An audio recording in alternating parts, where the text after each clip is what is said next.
আসসালামু আলাইকুম, কেমন আছেন সবাই? আজকে অনেক সকাল সকাল ঘুম থেকে উঠছি। মাশাআল্লাহ, আজকে আকাশটা অনেক সুন্দর ছিল। তারপর কাজটা শেষ করে চলে গেলাম বাজারে মুরগি কিনতে। মুরগি কেনাকাটা কইরা বের হয়ে গেলাম মাছের বাজারে। আজকে যেহেতু শুক্রবার ছিল, যায় দেখলাম মাছের বাজারে অনেক ভিড়। এত ভিড় পাড়া দেওয়া যাইতেছিল না। তারপর মাছ কিনলাম, কয়েক পদের মাছ টাছ কেনাকাটা শেষ করে বের হয়ে দেখি এখানে মুরগির চামড়া, পা এগুলো আলাদা আলাদা বিক্রি করে। বাজার শেষ করে সিঙ্গারা কিনা বাসায় আসলাম। আইসা ল্যাপটপে কিছু কাজ টাজ করলাম আর সিঙ্গারা খাইতেছি। আজকের আকাশটা অনেক সুন্দর।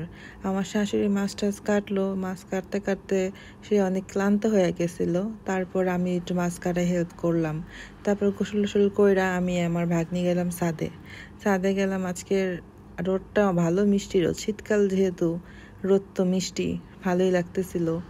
তারপর কতক্ষণ রোদের তাপ ঠাপ খাইয়া আমি আর আমার ভাগ্নি কাপড় চোপড় তুলতে গেলাম।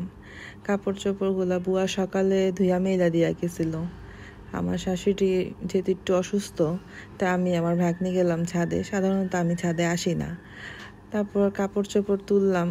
আমার ভাগ্নি বলল, মামি আজকে আকাশটা তাকায় দেখেন সুন্দর। দেখলাম আকাশটা ভালো মেঘলা মেঘলা, ভালো লাগতেছে। তারপর সবাই দুপুরে খাওয়া দাওয়া করলাম, খাওয়া দাওয়া করে বিশ্রাম নিলাম। মাগরিবের সময় উঠলাম, ওইটা আজান দিল। আজান দেওয়ার পরে ভালোই লাগতেছে, একটু বারান্দায় দাঁড়াইছিলাম। বারান্দায় দাঁড়ায় থাইকা তারপর সবাই সন্ধ্যার নাস্তা করলাম। নিচে গেছিলাম আলুর চপ পুরি পেঁয়াজু আনতে মুড়ি মাখার জন্য, যায় দেখি দোকানটা বন্ধ। তারপর চানাচুর কিনে নিয়ে আসলাম। টমেটো, কাঁচামরিচ, পেঁয়াজ, ধনিয়া পাতা দিয়া চানাচুর মাখা আমাদের সবার অনেক পছন্দ।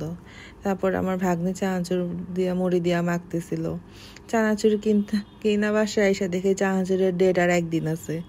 তারপর সেই চানাচুর সবগুলা দিলাম, মুড়ি দিয়া মাখলাম। মাইখা সবাই বসে বসে সন্ধ্যার নাস্তা করলাম।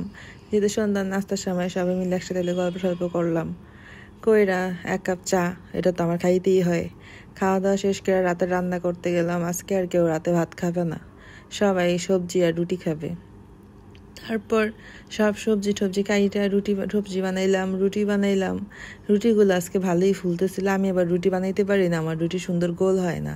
এই জন্য শাশুড়ি বানাইয়া দিল, আমি ভাজলাম। তারপর কি দিন শেষে আমার চা বা কফি যেটা না হইলেই না আমার, সেটা খাইলাম। এটা না খাইলে আমার সারাদিনের যত ক্লান্তিরা দূর হয় না। তারপর চা খাইলাম, এবার ঘুমায়া যাব। শুভরাত্রি। আপনারা সবাই ভালো থাকবেন, আমাদের সবার জন্য দোয়া করবেন। সবাই আমার চ্যানেলটা একটু সাবস্ক্রাইব করে দিয়েন, লাইক আর শেয়ার করে দিয়েন, আর ফেসবুকে অবশ্যই ফলো দিয়ে দিয়েন। যার আগে বলি, আপনারা কিন্তু আমার চ্যানেলটা শেয়ার করে দিয়েন।